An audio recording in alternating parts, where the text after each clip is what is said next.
Hello, hello, hello, everybody. We are back with another episode of the College Buzz with yours truly, Raphael. And listen, we've had a great episode, the previous one, and I hope that you didn't miss it. If you did, definitely check out our YouTube channel on KWTX Channel 10 and watch that episode and share it with someone because we're in the first generation college student business, and we had Alexia Martinez last week, and we have another guest that I cannot wait for you to meet, and it's going to be another insightful discussion. So I want you to welcome my guest, Mr. Adrian Casias.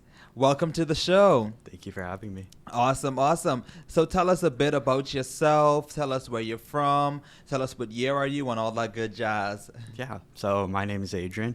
I'm from Odessa, Texas, all the way out in the West. And I'm a senior at Baylor University. Awesome, awesome. What are you studying? I'm studying health science. Nice, nice, Yes. nice. How's that experience been like? You know, you've had since freshman year and now, Yeah. so what have been some high points? Some high points is definitely the friends I've met. Definitely growing in as an adult. College has a plenty to offer in terms of growth, not only education, but, just life experience. Yes, absolutely. So being a first generation college student is definitely something that is almost extraordinary because you're breaking barriers. You're the first in the family to achieve it. You don't really have, an example at home. So what really inspired you to pursue higher education? Yeah. So I come from a family of, let's see, my dad's a sheriff. He works for law enforcement, and my Nice. mom is a bookkeeper for an oil company. Right. But they really wanted me to do something with my life. Not that, blue collar work is bad or anything, Right. but they definitely, I think all parents want the best for their kids. They want them to see them flourish, and that's what they wanted for me. And I definitely took the advantage because they sacrificed a lot for me. And I think a lot of first generation students can relate to that when they do go to college, that their parents really just sacrifice a lot for them. Yes, that's definitely so true. And we have something in common because my dad is a police officer in the Bahamas, awesome. and my mom is a bookkeeper too. Wow, So yes, we're basically the same person. I know. That's definitely an interesting and amazing thing. So tell me what the application process was like. Was it difficult? Were you kind of scared, nervous? So thankfully, I can't speak for all first generation Right. students, but thankfully where I'm from, a lot of us are first generation students. So I was expecting this. A lot of my friends are going through the same boat where we're just experiencing the college application for the first time. But thankfully, I had some amazing teachers. I had a really great high school counselor who helped me through all of it. Awesome, awesome, awesome. Mm-hmm. So tell me, I know that coming to Baylor, you would have like a statement or like a personal statement. Mm-hmm. So how did you really prepare that to make sure that you had a good chance in coming to Baylor? Yeah. Okay. I think just staying true to yourself, staying true to your morals. I think you can say this for anybody, but especially colleges. They don't want someone who kind of fluffs up their personality because everyone's already special in their own way. But once you write it out on paper, you can't lie. You can't lie about yourself. And when you're not lying, it's easy to see how amazing you are, and colleges really do see that. Right. So true. So what were some of the biggest, I guess, culture shocks with, leaving family, Mm-hmm. leaving siblings, if you have any, leaving friends? What was that like adjusting to not just like any college, because going to the community college, which is much smaller, is, it's still an adjustment, Mm-hmm. but coming to 1,000 population of students at Baylor, what was that like? Yeah, so I'll just start out geographically. The shock was crazy because, again, for West Texas, there's just dirt and oil. But over here, we have grass, we have Right. trees. So that was a shock. But also another one was being a minority, a racial minority. At a white school, or it's predominantly white. It's getting the barrier's closing, but Right. still you can feel it. Sometimes you're in classes, you're the only person of color in there. Right. But not that it's bad. But you do feel it sometimes. Right. Especially language. This is a weird point, Right. but I speak Spanglish at home. It's just like a mixture of English and Spanish. But Right. when you're over here at Baylor, there's lots of languages. There's lots of cultures. But yeah, I think that was the biggest one, was the racial Right. shock. Right. What about socially? Having to start finding new friends that are not from your hometown, more than likely, Hmm. people that you don't really know. What was that like? Yes. Let's see. So, a lot of my friends actually are from California, so that's already a massive culture shock. Right. The culture between California and Texas is pretty big, but I think just going to other groups. Thankfully, I was in band. I was in band for 2 years, and so that really helped me make some bridges, without having too much to focus on in terms of the divide between us. Right. Awesome. Now, like I said, you are at Baylor, a university that really has high standards and high requirements. So, getting into academics and work life, if you have a job, what was that experience like for you? And how did you overcome the challenges that you may have faced? Yeah, so I'll be honest, it was really, really hard, having to balance. I didn't start off with a job. I eventually did get one down the line, but having to balance, your social life, your academic life, it's pretty hard. And I'm a STEM major, and so there's a Oof. lot of classes that require your time and dedication. Right. But I think it's kind of a shallow answer, but it's the No, it's truest okay. one, is that it just takes time. Right. It just takes the experience. I can't write you a book. I don't think Right. anybody can. Right. People have already tried, but you just have to experience it Right. yourself. Because everybody's experience is different. Everybody comes to university with different backgrounds and different Hmm. challenges and different obstacles. So allowing yourself, I liken it to a little toddler trying to learn a bike. He or she may get a bruise as they're learning how to ride, but eventually, they learn how to put the Yeah. metal to the pedal, or however the saying goes. Yeah. They learn how to ride that thing, and it takes time. It doesn't usually happen overnight, and that is okay. Yes, So tell us absolutely. a bit about coming to Baylor. What were some resources that were like, thank goodness I have this for you? Yeah, that's the thing I love about Baylor, is that they have so many resources. I think the biggest one, being a first generation student, we have this amazing community.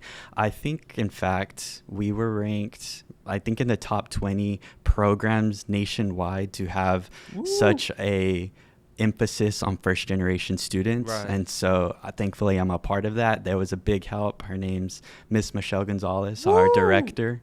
A good big shout out for her. Yes.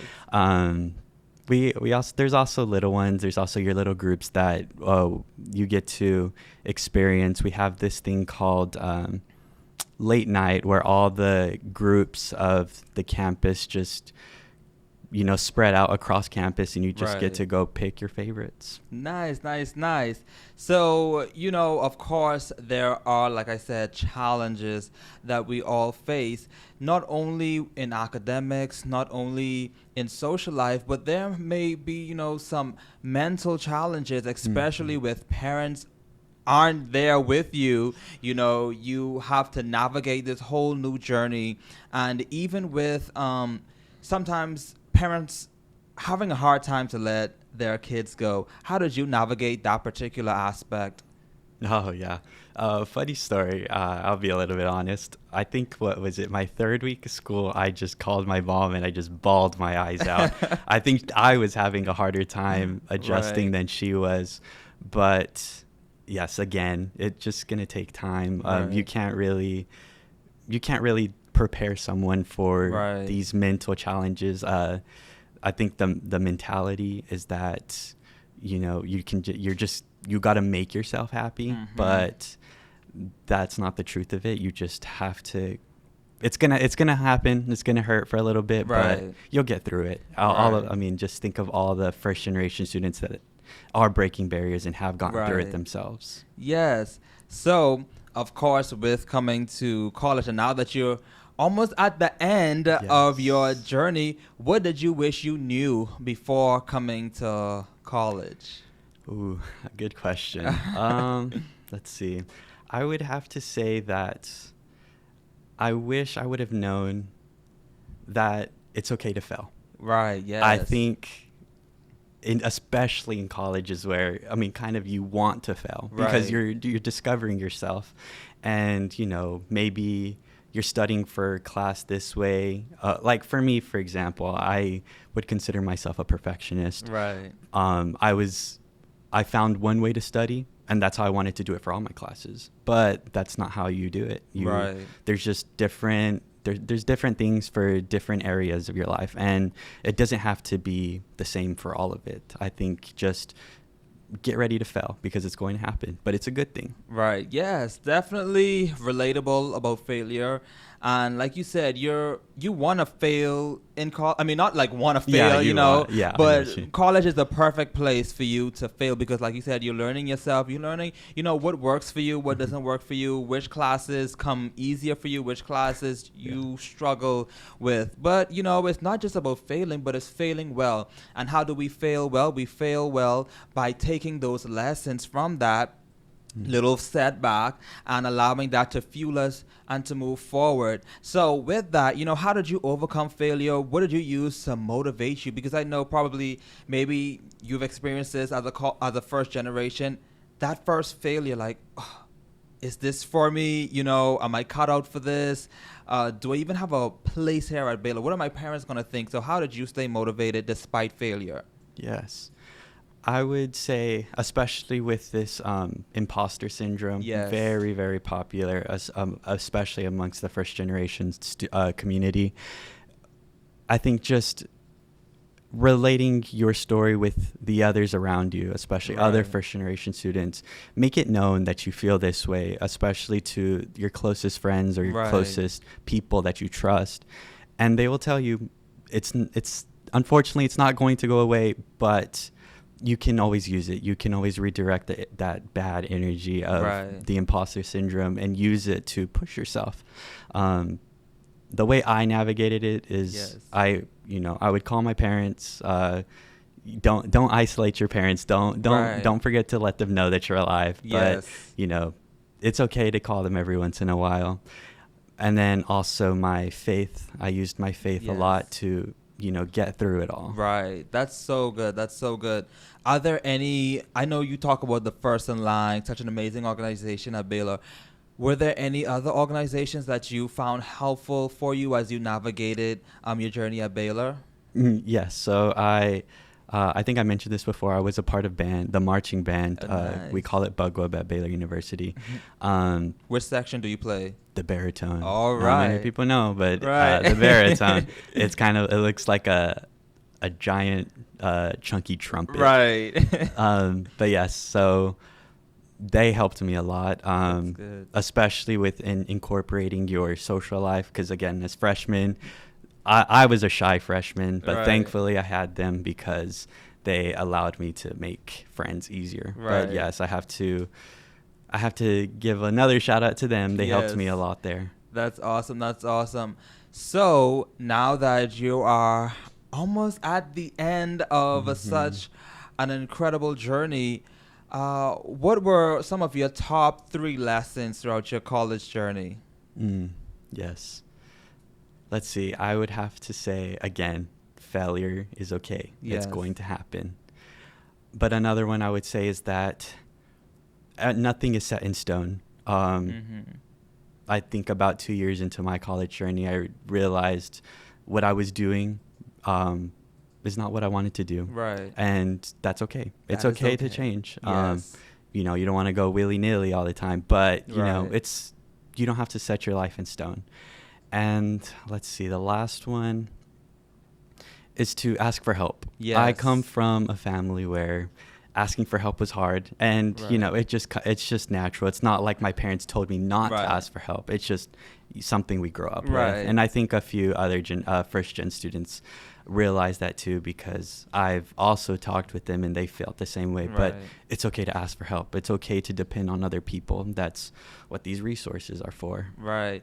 Definitely, because, probably as a first generation student, you see everybody who knows what they're doing, who is already acclimated with the environment, who had people in their lives to really set the pace for them, Yeah. to blaze the trails for them. And you don't want to be like, oh, I'm the only person who don't know. I'm the Yeah. only person who is really lost. And people may say certain things, oh, like, what is this? And the other person who already have that background knows, what that means. So, but it's okay to ask for help, like you said. That's why those resources are there to help, us as individuals to know what's going on, to have that awareness, and to not feel left out or that we don't belong. And I think that's the key, with the first generation students, to let, all of them know that, hey, you have a place at whatever college that you desire. Absolutely. So there may be, an aspiring first generation college student who is watching this or who will watch this, and they're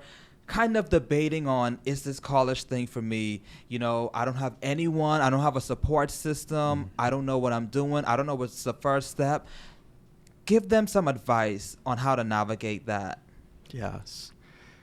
Don't be scared. Don't be scared to go out there. Again, I was a pretty introverted person myself growing up in high school, but just do it. Just do it. Just give yourself the courage to do it. It's going to take some time again, but just do it. Just if your heart wants it, go for it.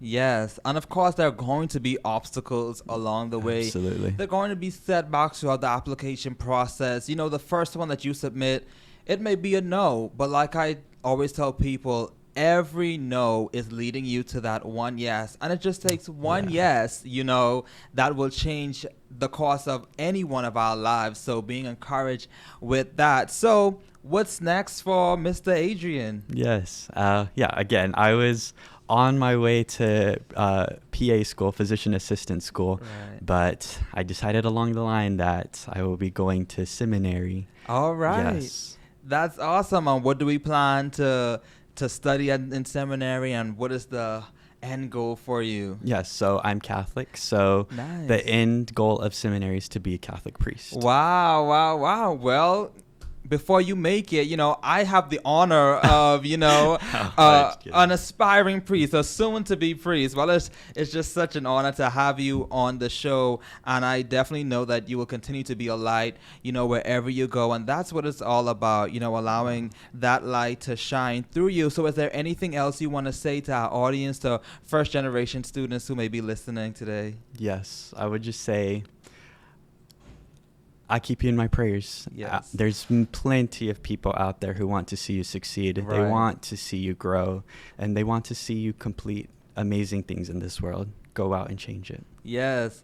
Awesome. Well, guys, I hope that you enjoyed today's episode, because it has truly been an amazing one, another one for the books. So I hope that you will share this with other aspiring future first generation college students, because they need it. They need to know that they too can break those barriers, they can overcome those obstacles, and they can blaze new trails for their family. So wherever you're watching from, like I usually say, whether you're in your dorm room, whether you're lounging off, somewhere in the library, whether you're walking through the HEB aisle, thank you for tuning in to the College Buzz, and I hope to see you at the next episode. And again, share this with someone. See you guys.